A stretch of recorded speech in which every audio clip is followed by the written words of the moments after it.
오늘도 주의 날을 맞이하여서 예수 그리스도의 몸된 교회를 찾으신 우리 사랑하는 성도님들을 주님의 이름으로 축복합니다. 10월 첫 주입니다. 그래서 우리가 한번 우리 교회 구호를 우리가 한번 표어를 한번 읽어보면 좋을 것 같습니다. 말씀과 믿음으로 끝까지 인내합시다. 우리 한번 좌우를 살펴보면서 좀 확신을 가지고 또 사모하는 마음으로 한번 읽도록 하겠습니다. 말씀과 믿음으로 끝까지 인내합시다. 한 번 더 해보겠습니다. 말씀과 믿음으로 끝까지 인내합시다. 아멘. 어떻게 오늘 표대로 한 해를 살아가고 계십니까? 하나님의 말씀 보기를 사모하고 기뻐하고 계십니까? 세상의 지혜가 아니라 우리의 손에 수중에 들려진 어떤 금은보화가 아니라 하나님의 말씀으로 살아가십니까? 또 주님이 예수 그리스도 안에서 주시는 그 믿음으로 우리가 세상을 이겨나가고 있습니까? 다른 것이 아니라 그것이야말로 우리가 이 어려운 세상 가운데 인내할 수 있는 능력임을 믿습니다. 그래서요, 한 해가 얼마 남지 않았지만 다시 한번 우리의 믿음과 신앙을 돌아보면서 말씀을 사모하시고 말씀을 읽으시고 말씀을 묵상하시고 말씀으로 기쁨을 누리시며 또한 그 말씀을 통해 주시는 그 믿음을 우리가 견고히 하며 끝까지 인내할 수 있기를 간절히 소망합니다. 사랑하는 성도 여러분, 혹시 최근 누군가에게 무조건적인 그런 호의를 베풀어 주신 적이 있습니까? 어떤 이득이 없는 일방적인 호의를 혹시 누군가에게 베풀어 주신 적이 있습니까? 호의 쉽다면 쉽고 어렵다면 어렵다고 말할 수 있습니다. 그냥 자그마한 거 도와주는 거 누구나 할 수 있겠죠. 하지만 큰 거를 희생하면서 누구를 돕는 것은 결코 쉽지는 않습니다. 누구에게 또 어떤 호의냐에 따라서 쉽기도 하고 어려운 것, 그렇게 말할 수 있습니다. 좀 쉬운 호의를 생각하면요, 제가 최근에 이제 저에게 일어났던 일인데요. 홈플러스를 막 가는 중이었는데 중에 어떤 어르신 한 분이 이제 장 보러 갈 때 들고 오는 이거 있잖아요. 그게 카트가 좀 고장이 난 거예요. 그래서 이게 삐걱삐걱대고 가지를 않으니까 이렇게 끙끙끙끙 끌고 가시는 겁니다. 그래서 보니까 좀 마음이 안타까운 마음이 들어서 저도 뭐 기계를 잘 만지는 건 아니지만 가서 한번 봤더니 바퀴 한쪽이 좀 이렇게 고장이 났는데 부러졌는데 그거를 힘으로 당기다 보니까 완전히 뒤틀어진 거예요. 그러니까 당겨야 되는데 이게 어긋나 있으니까 움직이질 않는 거죠. 그래서 그 좀 틀어진 거를 조금만 고쳐드렸더니 이제 너무나 감사하시는 겁니다. 저는 제가 가던 길에서 그냥 약 5분 정도의 시간을 할애했고요. 그리고 고맙다는 말, 그리고 제가 오늘 누군가를 도왔구나라는 그런 선을 베풀었다는 그런 만족감을 저는 얻었던 것 같습니다. 더 쉬운 호의 있습니다. 우리 누구나 할 수 있는 거요. 운전하시는 분들, 가령 이렇게 차를 운전하고 가다가 옆 차가 이 앞에 뭐가 있어가지고 이 옆으로 차선을 옮겨야 되는 상황이 우리가 종종 보게 됩니다. 근데 알면서도 그냥 밟고 지나가시는 분이 있는가 하면 이 차가 좀 힘들겠다라고 생각을 해가지고 머릿속 고민을 하시죠. 뒤에서 빵빵거릴 수도 있고 또 가던 브레이크를 밟아서 완전히 멈춰야 될 수도 있지만 그래도 옆 차를 돕기 위해서 완전히 멈춰서서 차가 들어오도록 그렇게 호의를 베풀어 주시는 분도 있습니다. 그러면 차가 들어온 다음에 깜빡이를 한 3번 정도 켭니다. 그러면은 우리는 5초 정도의 시간을 할애하고서 앞차가 고맙다라고 하는 것을 우리는 느낄 수 있는 거죠. 그리고 우리 마음속으로 또 뿌듯함이 분명히 있을 겁니다. 더 짧은 시간에 남에게 할 수 있는 호의도 있습니다. 최근에 저에게 일어났던 일인데요. 여의도에 일이 있어서 다녀오다가 1호선으로 이제 5호선에서 1호선으로 환승하던 찰나에 신길역에서 잠깐 내렸습니다. 근데 내려서 이제 위로 올라가면 계단을 올라가는데 뒤에서 한 분이 어르신이 부르시는 거예요. 그래서 이거 타고 가면 영등포 시장으로 갈 수 있습니까? 그래서 제가 뒤로 돌아서 네 맞아요 라고 그러고 갔어요. 2초밖에 안 걸렸거든요. 근데 그분이 고맙다, 청년이라고 했던 것 같아요. 네, 마스크 쓰면 모릅니다, 그렇죠? 그래서 생각지도 않게 청년 소리도 듣고 그리고 이렇게 경험을 했습니다. 이런 작은 호의요, 우리 일상에서 누구나 접할 수 있는 그런 겁니다. 사실 좀 호의라고 하기에도 좀 그런 거죠. 너무 기본적인 거죠. 근데 좀 더 어려운 호의가 있습니다. 가령 대낮에 이렇게 길을 가고 있는데 누군가가 쓰러져 있는 겁니다. 근데 그냥 이렇게 멋진 사람이 쓰러져 있는 것이 아니라 머리도 좀 봉도 난말이고 옆에 가니까 좀 약간 이렇게 시큼한 냄새도 나고 그러니까 술도 좀 취해서 계신 것 같고, 근데 그런 분들에게 가서 이렇게 코에 이렇게 숨을 쉬고 있는지 이거 호흡을 또 재고 손에 맥박을 재고 그리고 나서 119에 전화를 해서 119가 완전히 도착해서 이분을 실어 갈 때까지 또 그렇게 기다리는 그런 호의 같은 거는 조금 어려운 일일 겁니다. 종종 그냥 피해서 사람들이 많이 지나가기도 하죠. 또 이런 호의도 있을 것입니다.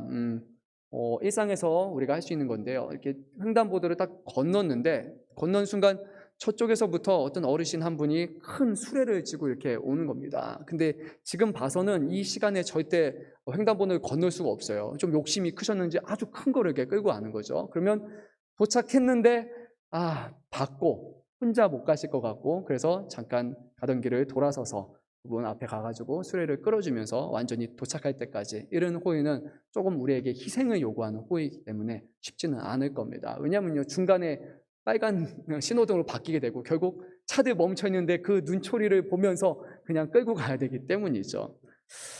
하지만 이런 호의를 우리는 베푸는 것을 일상에 봅니다. 제가 말씀드렸던 것은 제가 겪었던 일이고, 또 제가 누군가가 하는 것을 본 것을 말씀드리는 겁니다. 왜 우리는 누구에게 이렇게 호의를 베푸는가? 왜 남에게 선을 베푸는가? 여러 가지 이유가 있을 것입니다. 자기 만족을 위해서, 또는 누군가에게 좀 보여주기 위해서, 또는 어떤 이 정도는 우리가 해야 될 것 같은 그런 사회적인 의무감으로 인해서 우리가 호의를 베푸기도 합니다. 그것이 무엇이든 간에 남에게 이런 호의를 베풀었다면 참 그 자체로 너무나 선한 것이고 우리가 지향해야 하는 것입니다. 하지만 믿는 사람이라면 거기서 조금 더 한 발짝 넘어서서 그냥 뿌듯함, 어떤 책임감, 미안함을 느끼지 않기 위해서 이런 것이 아니라 정말 그곳에 있는 도움이 필요한 한 사람 한 사람이 하나님이 사랑하시는 영혼이고, 하나님이 또 우리의 하나님의 계획 가운데 예비하신 영혼이라고 생각하며 그런 사랑하고 긍휼히 여기는 마음으로 그 사람을 도울 수 있다면 그것은 조금 더 하나님이 기뻐하실 만한 그런 호의라고 생각이 듭니다.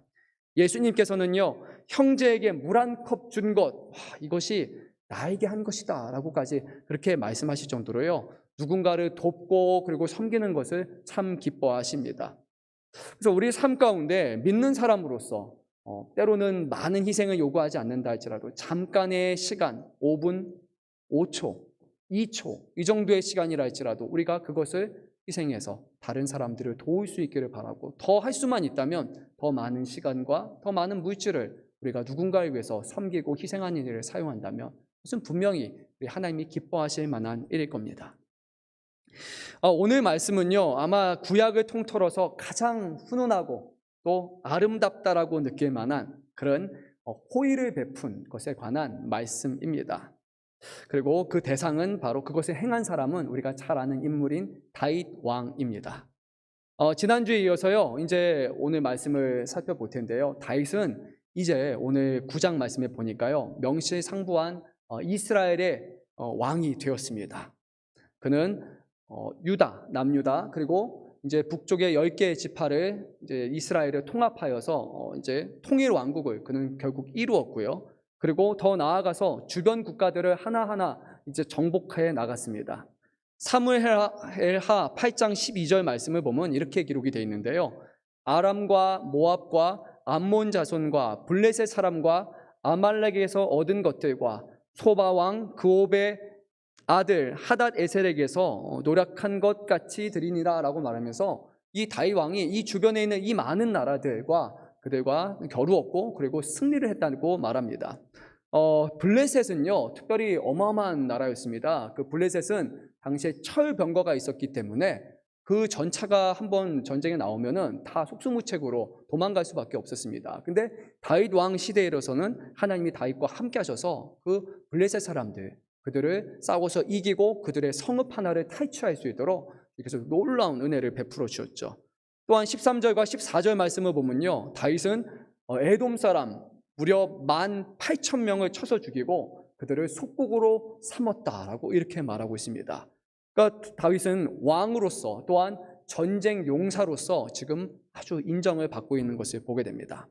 근데 뿐만 아니라요, 이 이스라엘에게 있어서는 그는 모든 백성에게 정의와 공의를 행했고 청결하고 정직한 왕으로 그렇게 인정을 받았다라고 8장 15절에서 말씀하고 있습니다. 그리고 더 나아가서 정치, 군사, 종교에 이르기까지 모든 필요한 사람들을 다 하나하나 세워서 이제 통일 왕국을 아주 견고하게 세워나갔다라고 그렇게 사무엘하 8장 말씀이 그렇게 끝을 맺고 있습니다.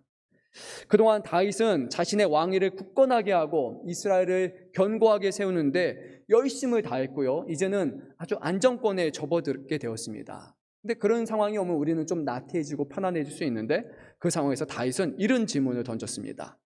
사울의 집안에 살아남은 사람이 있느냐? 요나단을 보아서라도 남아있는 자손이 있으면 잘 보살펴주고 싶구나. 이것이 사무엘하 9장 1절 말씀을 제가 새 번역본으로 읽었습니다. 사울의 집안에 살아남은 사람이 있느냐? 내가 요나단을 생각해서라도 그에게 은총을 베풀어 주기를 원한다라고 했습니다. 왜 갑자기 이런 생각을 했을까? 그 이유는요, 다윗이 예전에 요나단이 살아있는 동안에 그와 맺었던 약속이 있었기 때문입니다.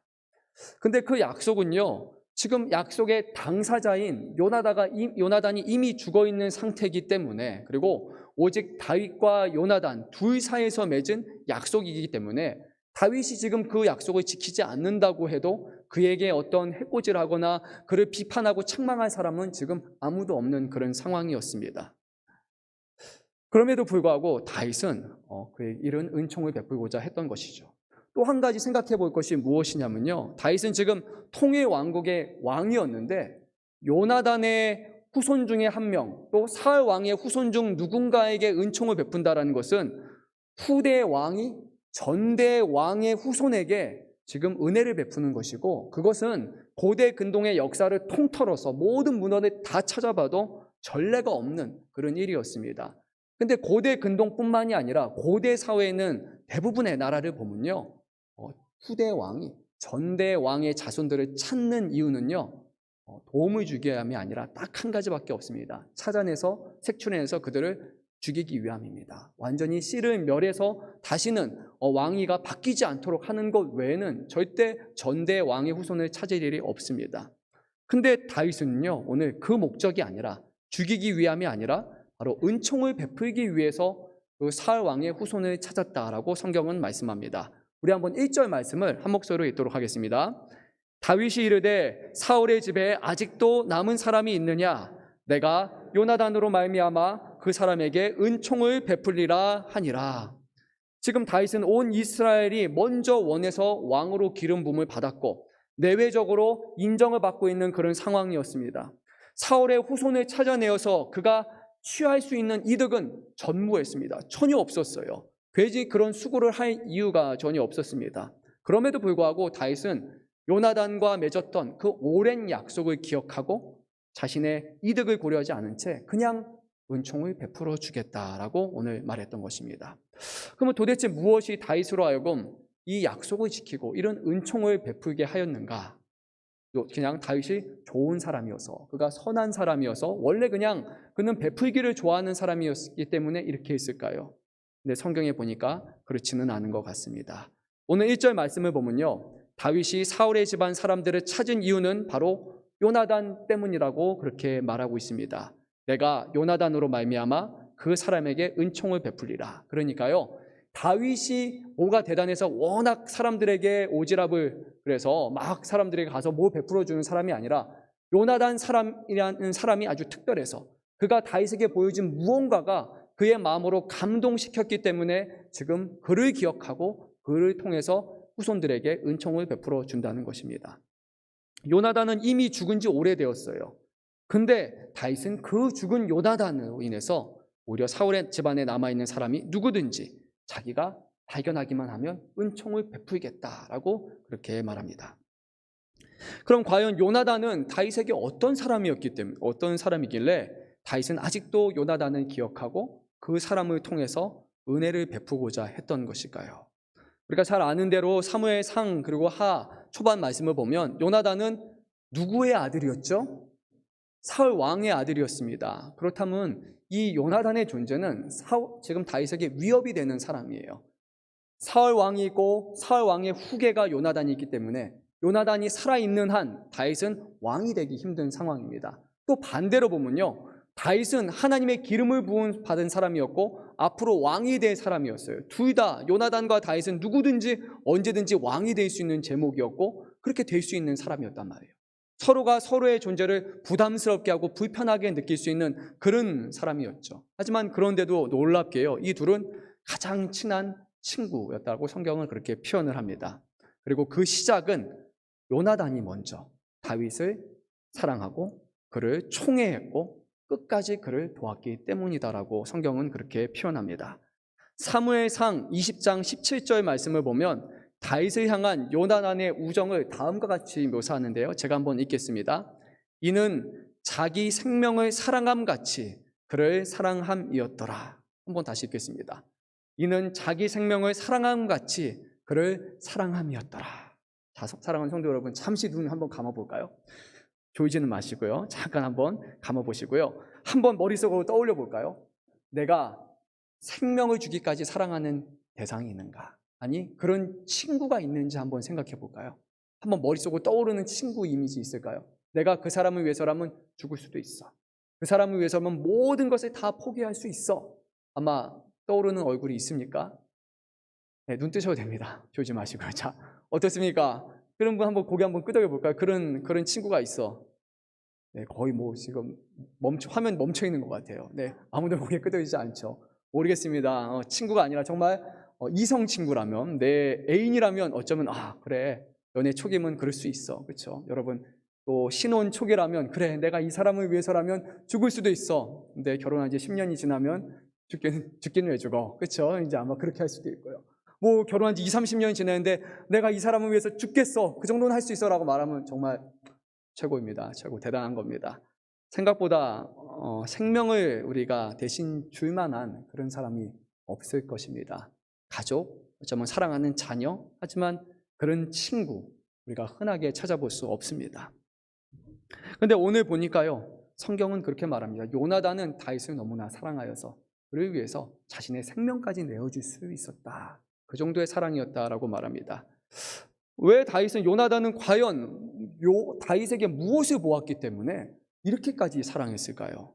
근데 이것은 그냥 우리가 밖에 말하는 우정이 아주 깊어서 너무나 그냥 의기투합해서 그렇게 인간적인 사랑, 그것을 말하는 것이 아니라요, 성경 말씀을 보면요, 요나단은 다윗을 보고 그에서 무엇을 보았냐면 하나님께서 다윗을 이스라엘 왕으로 세울 것이다 라고 그는 생각을 했습니다. 그러니까 요나단이 다윗을 총애하고 사랑했던 주된 이유는요, 그냥 그가 멋진 사람이어서가 아니라, 그가 능력 있는 사람이어서가 아니라 그 안에 계셔서 역사하시는 하나님을 보았기 때문입니다. 하나님이 다른 사람이 아니라 다윗을 세우셨고 그를 통해서 놀라운 일들을 일할 것임을 보았고, 그리고 요나단이라는 그 인물은 하나님을 진심으로 경외하는 사람이었기 때문에 다윗 안에 있는 하나님의 모습을 통해 그를 사랑하고 그를 섬겼던 것입니다. 자신의 생명까지 내어줄 정도로 그런 사랑을 그는 행했던 것이죠. 요나단과 다윗의 우정은 한결같았고, 그리고 이런 희생적인 요나단의 사랑에서 비롯되었고요. 그리고 이런 사랑, 이것은 결국 다윗으로 하여금 요나단과 아주 중요한 약속을 하나 맺게 하였습니다. 우리 자막이 준비되어 있으면 사무엘상 20장 14절에서 15절 말씀 한 목소리로 읽도록 하겠습니다. 너는 내가 사는 날 동안에 여호와의 인자하심을 내게 베풀어서 나를 죽지 않게 할 뿐 아니라 여호와께서 너 다윗의 대적들을 지면에서 다 끊어버리신 때에도 너는 내 인자함을 내 집에서 영원히 끊어버리지 말라 하고, 요나단은 이렇게 생각했습니다. 하나님께서 다윗과 함께 하시기 때문에 앞으로 다윗을 왕으로 세우실 것이다. 근데 다윗이 왕이 됐을 때 요나단, 나를 그냥 척결하지 말라. 그리고 뿐만 아니라 나중에 왕이 돼서 하나님이 그 나라를 견고하신 후에, 그리고 나서 나의 후손들을 찾아서 그들도 다 죽이지 말라. 이것을 반드시 약속해 달라라고 요청했던 것입니다. 요나단은요, 하나님께서 다윗을 사용할 것이라는 것을 확신했고, 그래서 그 약속을 미리 맺었던 것이죠.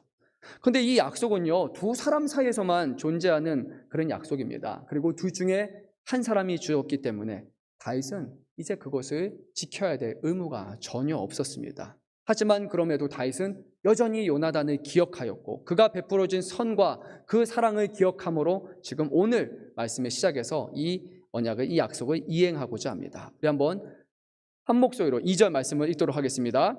사울의 집에는 종 한 사람이 있으니 그의 이름은 시바라. 그를 다윗의 앞으로 부르매 왕이 그에게 말하되 내가 시바냐 하니 이르되 당신의 종이니이다 하니라. 성경에서 정말 발음 조심해야 되는 이름 중 하나입니다. 시바라고 하는데 조심해야 돼요. 그렇죠? 오늘 유독 본문에서 많더라고요. 근데 제가 먼저 읽으면 저만 곤란해지니까 우리 다 같이 지금 읽은 겁니다. 근데 이제 원문 성경을 보면요, 이름이 조금 달라요. 시바가 아니라 지바로 돼 있고, 영어 역본을 아마 보신 분, 같이 있는 분들은요, 이렇게 써 있을 겁니다. 지바라고 돼 있습니다. 지로 돼 있습니다. 근데 왜 한국어 성경에는 지바가 아니라 시바로 해서 이렇게 발음을 힘들게 하는지 저도 잘 모르겠습니다. 하여튼 네, 어찌되었건 다윗은 이 먼저 사울의 집에서 종로를 타던 이런, 제가 지바라고 읽겠습니다. 지바라는 사람을 찾았습니다. 그 사람을 찾아서 혹시 사울의 자손 중에 아직도 살아있는 사람이 있는지 네가 한번 찾아봐 달라라고 이렇게 요청을 합니다. 그리고 이 집안은 요나단의 아들이 지금 한 명이 여전히 살아있습니다 라는 그런 소식을 다윗에게 전했습니다. 요나단의 아들의 이름은 무비보셋이라고 합니다. 근데 무비보셋이라는 이름에는 늘 다음과 같은 수식어가 듣는데요, 그는 두 다리를 저는 사람이었다라고 계속해서 그렇게 말을 합니다.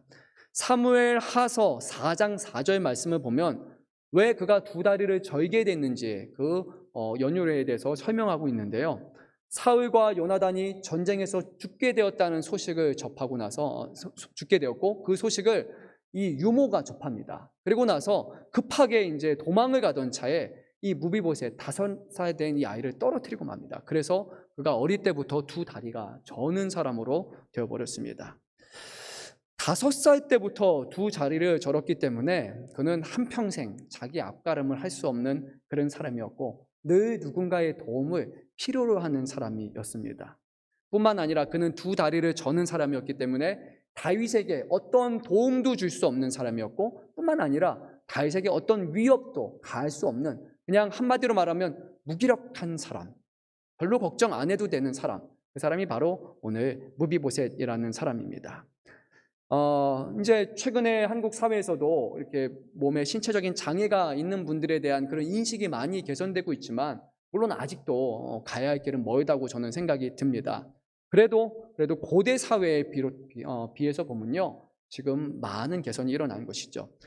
이 당시만 해도요, 신체 장애가 있다라는 것은 그 사람은 밭에 가서 일을 해야 되는데, 또 전쟁에서 싸워야 되는데, 다리가 전다라는 것은 한 사람으로서의 역할을 할 수 없는 겁니다. 근데 그게 특별히 남성이라면 그 사람은 남자 그 자체로, 아닌 사람 그 자체로 인정을 받지 못하는 것이죠. 더 나아가서요, 이 유대인들의 인식에 있어서 어떤 사람이 몸에 불편하거나 병이 있다면 이것은 하나님의 저주를 받은 것이다 라는 그런 인식이 그들에게 있었습니다. 그리고 뿐만 아니라 이 지바라는 사람은 몰락한 왕조의 남은 마지막 사람이기도 했습니다. 하나님이 심판하시고 그래서 왕조가 사라진 마지막 한 사람, 거기다 두 다리까지 저는 사람, 아무것도 할 수 없는 사람, 바로 그 사람이 오늘 무비보셋이라는 사람입니다. 그래서 8절 말씀을 보니까요, 이 무비보셋은 자신의 처지를 이렇게 표현합니다. 죽은 개 같은 나라고 말합니다. 죽은 개 같은 나. 그는 사람 중에서 자신과 비교할 사람이 없다고 말합니다. 그리고 뿐만 아니라 동물 중에서도 일반적인 개가 아니라 자기는 개의 시체, 그냥 죽은 개 정도밖에 안 되는, 아무런 가치도 없고 아무것도 할 수 없는 그런 사람이 바로 나라는 겁니다. 죽지 못해 살아가는 사람, 바로 그 사람이 오늘 성경에 나오는 무비보셋이라는 사람입니다. 그런데요, 바로 오늘 말씀에서 그에게 다윗을 통하여 하나님의 은총이 깃들기 시작을 합니다. 1절 말씀이었죠. 내가 요나단으로 말미암아 그 사람에게 은총을 베풀리라 라고 다윗이 말했었는데요, 3절 말씀을 보면 그 은총이 다윗의 은총이 아니라 거기서 하나님의 은총을 베풀고자 하노라 라고 다윗은 이렇게 말합니다. 그러니까 이 은총의 근원은 내가 아니라 지금 하나님으로부터 비롯된 은총이라는 거고, 그는 말하는 것입니다. 분명히 은총을 베푸는 사람은 누굽니까? 다윗이잖아요. 근데 어떻게 이것이 하나님의 은총이 될 수 있습니까? 다윗의 은총에 대하지 맞죠. 그런데 다윗은 내 은총이 아니다, 바로 내 의지와 내가 일하는 것이 아니라, 내가 좋은 사람이어서 베푸는 것이 아니라 하나님께서 나를 통하여 이 은총을 베푸시는 것이다 라고 오늘 말하고 있습니다. 다윗이 왜 은총을 베풀까요? 그 이유는요, 사무엘하 6장부터 이어지는 말씀인데요. 하나님께서 다윗에게 그 마음을 주셔서 하나님의 언약궤를 예루살렘으로 이송할 수 있도록 도와주셨습니다. 물론 한 번의 실패는 있었지만 결국 예루살렘으로 안전하게 이 언약궤를 이송을 했습니다. 그리고 나서 다윗이 7장에서 나단 선지자를 불러서 이렇게 말을 했습니다. 나는 백향목 궁에 살거든 하나님의 궤는 휘장 가운데 있도다. 다시 한번 읽습니다. 나는 백향목 궁에 살거든 하나님의 궤는 휘장 가운데 있도다. 이 백향목은 그 당시에 외국에서 수입해야 되는 가장 좋은 나무를 의미하는데요. 자신은 지금 백향목으로 만든 아주 멋진 궁전에서 살고 있는데 하나님의 궤는 지금 보니까 저기 어디 천막 거기 안에 그냥 댕그라니 있다는 겁니다. 자기는 이렇게 좋은 데 사는데 하나님은 저렇게 있다는 것 자체가 너무나 죄송스럽게 그는 여겼던 것이죠. 그래서 다윗은 하나님의 성전을 건축하고자 하는 그런 마음을 가지고 나단 선지자에게 이것을 드러낸 것입니다. 근데 하나님은요, 나단 선지자를 통해서 그래 지어라 라고 말씀하신 것이 아니라 다른 말씀을 하셨습니다. 하나님은 성전에 거하시는 분이 아니다. 하나님은 어떤 한 곳에 머물러 계시는 분이 아니라 지금 이스라엘과 늘 동행하시며 함께 하셨고, 그리고 지금 목자였던 목동에 불과했던 다윗의 인생 가운데 함께 하셔서 지금까지 그가 왕이 되도록 늘 도우셨다라고 말씀을 전합니다. 뿐만 아니라 지금 다윗이 살고 있는 이 멋진 백향목으로 만들어진 궁전이 다윗이 잘해서 만든 것이 아니라 이것을 지어주신 분이 바로 여호와 하나님이시다라고 그렇게 말합니다. 다윗은 하나님을 위해서 뭔가를 하려고 했지만 하나님은 아니야. 그동안 너의 인생, 너의 모든 인생은 다 내가 너와 함께하고 베풀어준 은혜였어 라고 그를 가르쳐 주시기 시작합니다. 그리고 더 나아가서요, 다윗에게 약속을 맺어주십니다. 내가 이 땅에서 위대한 사람이 되게 할 것이고 악한 것으로부터 너를 지켜줄 것이고 너의 후손에게 영원한 왕위를 물려줄 것이다. 그리고 만약에 너의 후손이 죄를 범한다 할지라도 내가 사울처럼 그 왕위를 빼앗아서 내치는 것이 아니라 매와 채찍을 들어서 아버지의 심정으로 그들을 훈계하지만 끝까지 왕위를 이어갈 수 있도록 너에게 영원한 왕위를 허락하겠다라고 말합니다. 그리고 끝으로 그의 후손에게 하나님의 성전을 건축할 수 있는 축복을 허락하겠다라고 말씀하셨습니다. 다윗은 그냥 한 가지였습니다. 하나님의 성전을 짓고 싶습니다라는 그런 뜻을 밝혔을 뿐인데 하나님은 그가 감당할 수 없는 놀라운 은총, 미래까지 그의 후손에게 이루어지는 영원한 것에 대한 비밀을 그에게 알려주신 것이죠.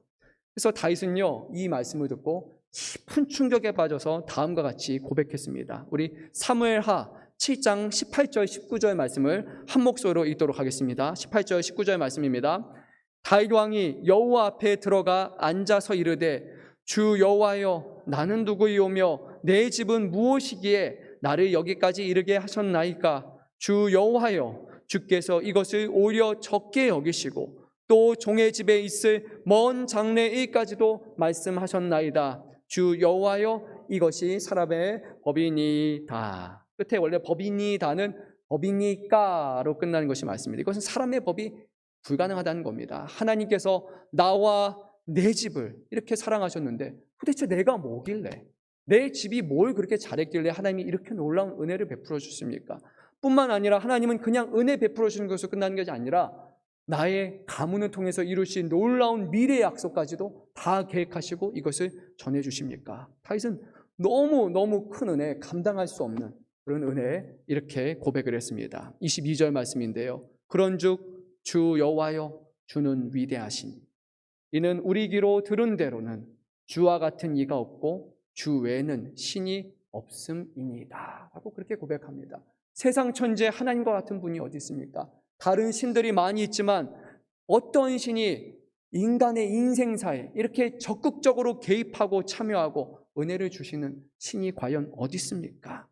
이스라엘뿐만이 아니라 이스라엘 왕으로 세우신 자기에게 이렇게 놀라운 은총을 베풀어 주신다라는 것, 주님과 같은 분은 이 세상 어디에도 없습니다. 다윗은 이렇게 고백했습니다. 다윗은 이 약속을 들었고 믿었고 그리고 이 약속이 하나님께서 이루어 주시기를 그는 기도하겠다라고 그렇게 고백을 했습니다. 우리 말씀 조금 더 읽겠습니다. 27절에서 29절까지 말씀도 7장 27절에서 29절 이어서 읽도록 하겠습니다.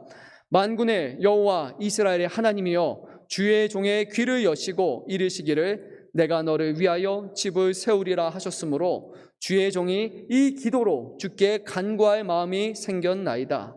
주 여호와여 오직 주는 하나님이시며 주의 말씀들이 참되시니이다. 주께서 이 좋은 것을 주의 종에게 말씀하셨사오니 이제 청하건대 종의 집에 복을 주사 주 앞에 영원히 있게 하옵소서. 주 여호와께서 말씀하셨사오니 주의 종의 집이 영원히 복을 받게 하옵소서 하니라.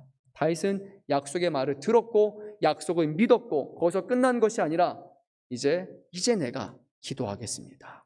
이 기도로 주께 간구할 마음이 이제 생겼습니다 라고 다윗은 고백했습니다.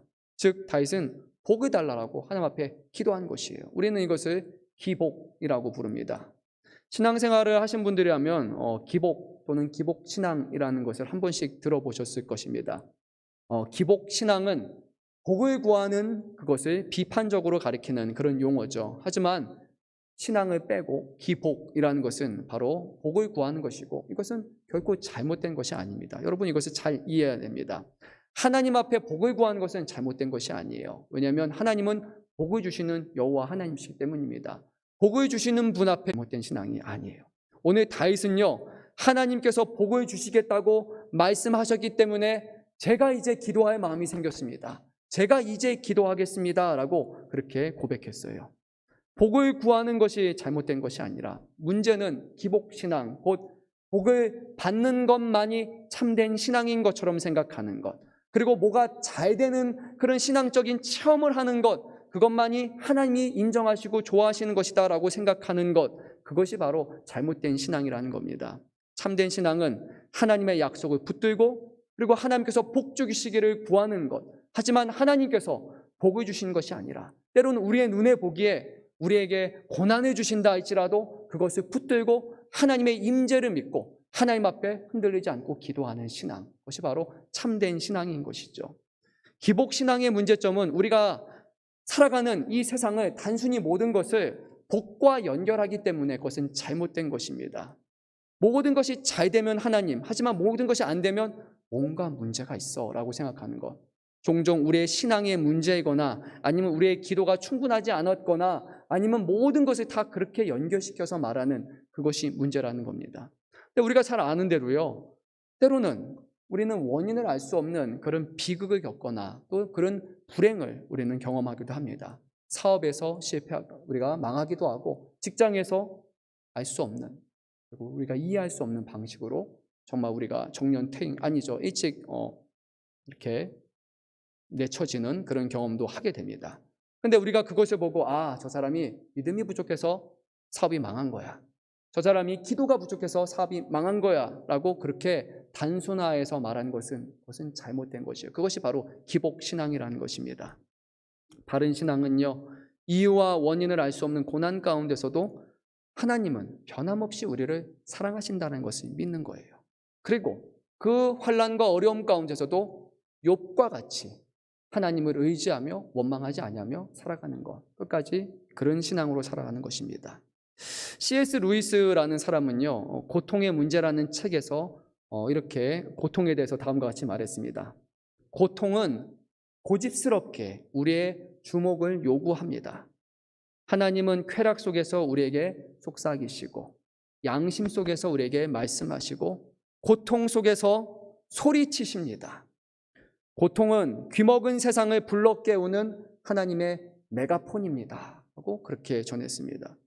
하나님은 우리의 인생에 고통을 사용하셔서 하나님의 음성을 듣지 아니하고 귀가 먹혀서 하나님의 뜻대로 살아가지 않는 사람들로 하여금 하나님의 음성을 들려주시기 위해서 이렇게 메가폰처럼 큰 소리로 치시는 것, 그것이 바로 우리가 겪는 고통이라는 것입니다.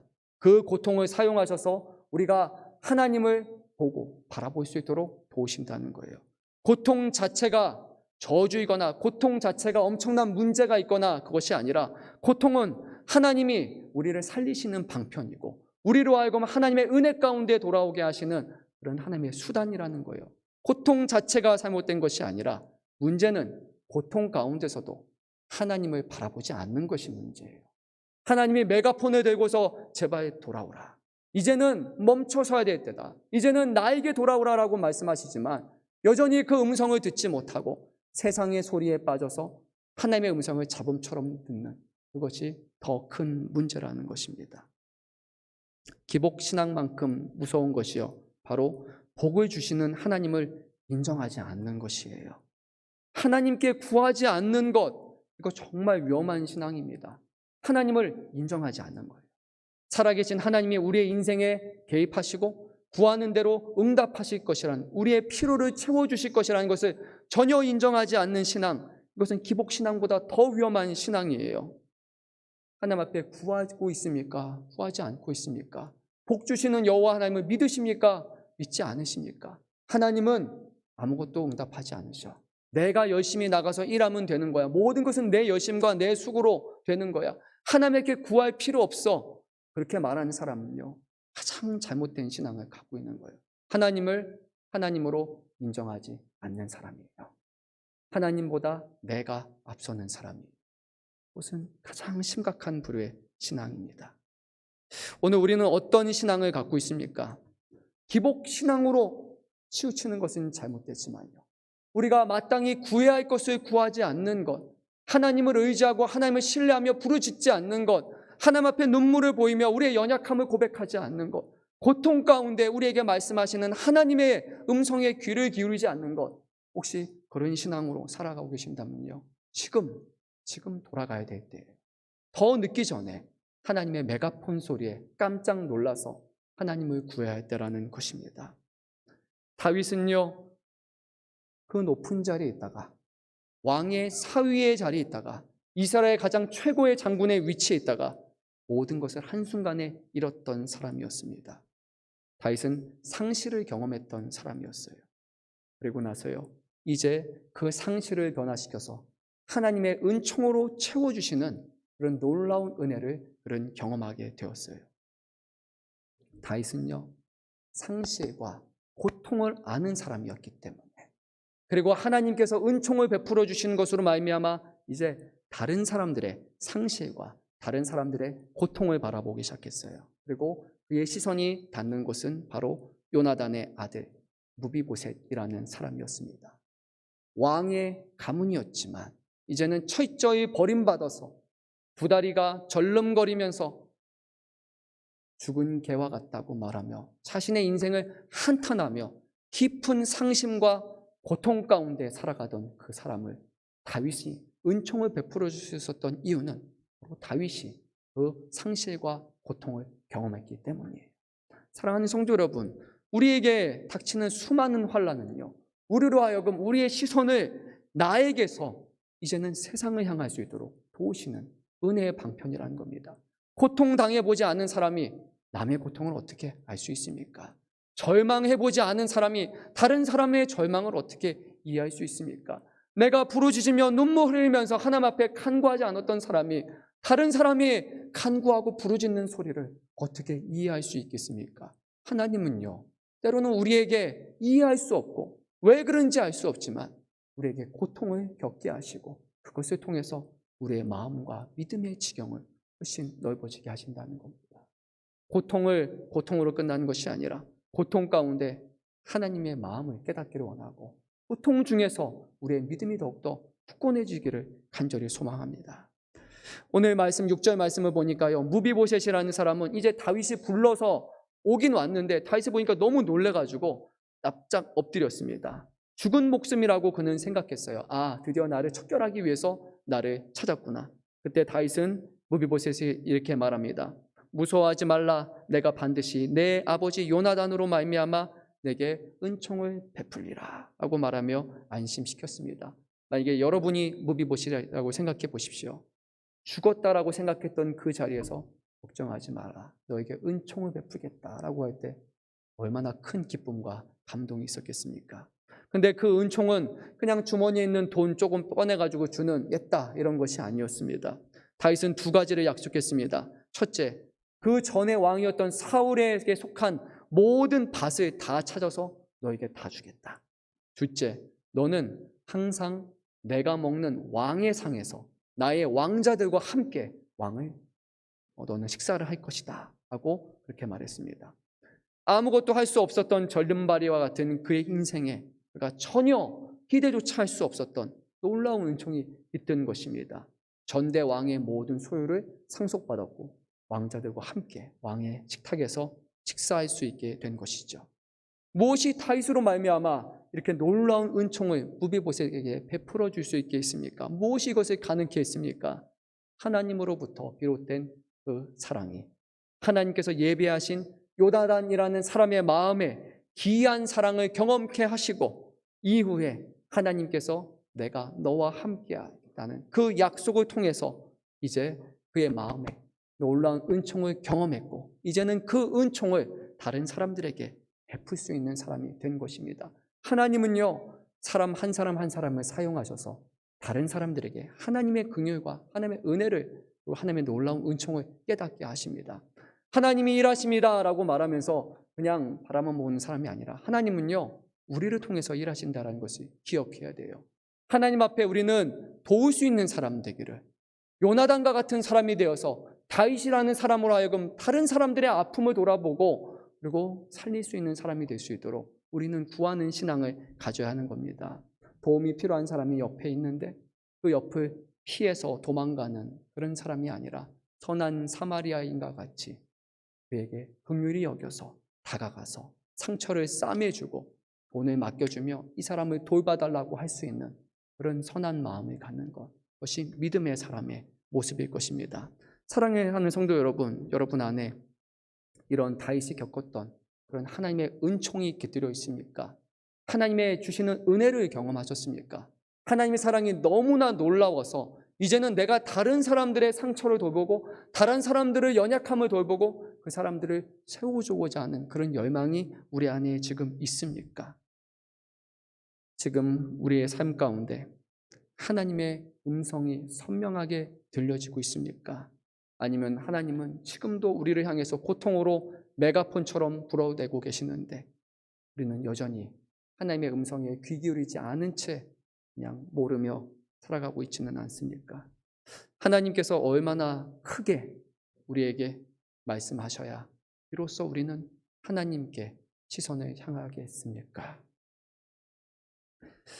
신약의 사도 요한은요, 분열 중에 있는 교회를 향해서 다음과 같은 말을 전했습니다. 우리 요한일서 4장 7절에서 10절 말씀을 읽고 마치도록 하겠습니다. 네, 자막에 따라서 함께 우리 말씀을 읽도록 하겠습니다. 사랑하는 자들아, 우리가 서로 사랑하자. 사랑은 하나님께 속한 것이니 사랑하는 자마다 하나님으로부터 나서 하나님을 알고 사랑하지 아니하는 자는 하나님을 알지 못하나니 이는 하나님은 사랑이심이라. 하나님의 사랑이 우리에게 이렇게 나타난 바 되었으니 하나님이 자기의 독생자를 세상에 보내심은 그로 말미암아 우리를 살리려 하심이라. 사랑은 여기 있으니 우리가 하나님을 사랑한 것이 아니요 하나님이 우리를 사랑하사 우리 죄를 속하기 위하여 화목제물로 그 아들을 보내셨습니다. 아멘. 사랑하는 성도 여러분, 여러분 안에 하나님의 사랑이 있습니까? 예수 그리스도를 통해서 주시는 놀라운 사랑을 지금 여러분 마음 가운데 간직하며 또 감사하며 살아가고 계십니까? 또 그 사랑을 더 나아가서 다른 사람들에게 전하고 그 사랑으로 삶을 살리고 있습니까? 만약에 그 사랑이 우리에게 나타나지 않는다면 성경은 이렇게 말합니다. 사랑하지 아니하는 자는 하나님을 알지 못하나니. 여러분, 하나님을 알고 계십니까? 말로만 아는 것이 아니라 정말 하나님을 알고 계십니까? 그 하나님을 만나셨습니까? 그 사랑을 경험하셨습니까? 그 사랑으로 사람들에게 사랑을 베풀어 주고 있습니까? 하나님은 사랑이시기 때문에 우리 안에 사랑이 없다면 우리는 참 사랑이신 하나님을 아직 알지 못하는 사람입니다.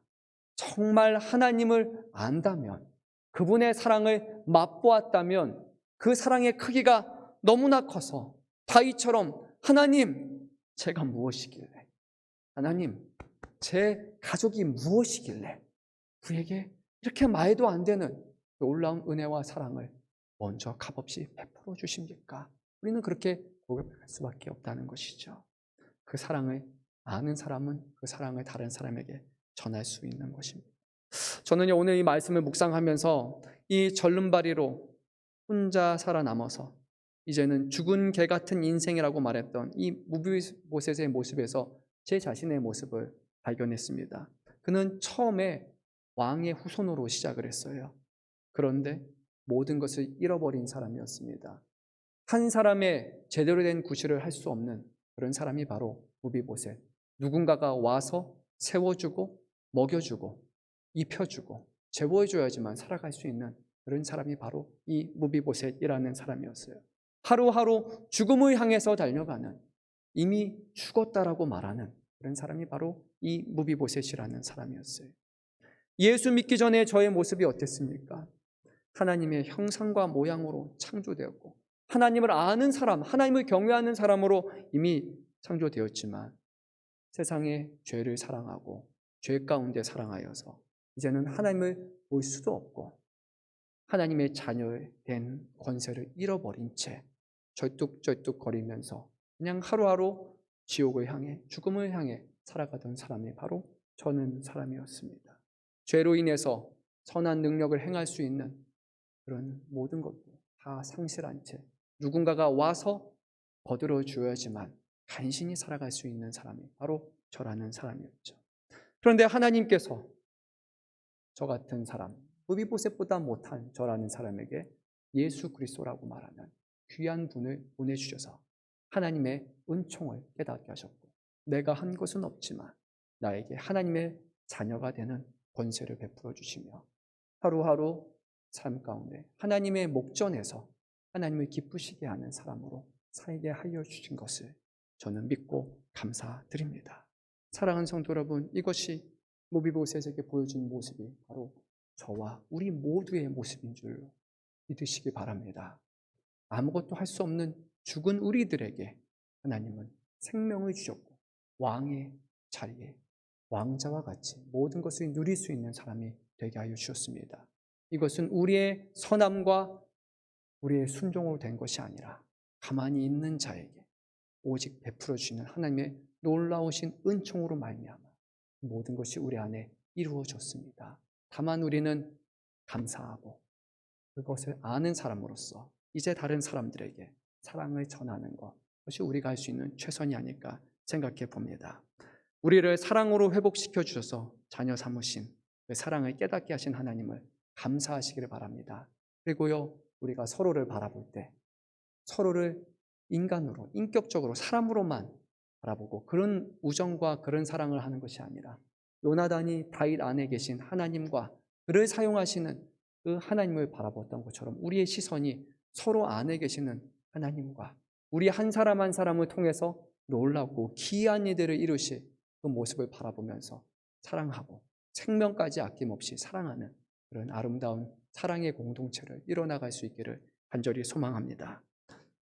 우리가 세상 가운데 전해야 되는 사랑은 우리의 인간의 사랑이 아니라 바로 우리 안에서 살아계시는 하나님의 사랑이심을 믿고 또 그 일을 기쁨으로 감당할 수 있기를 간절히 소망합니다. 우리 찬양 한 곡 부르고 기도할 텐데요.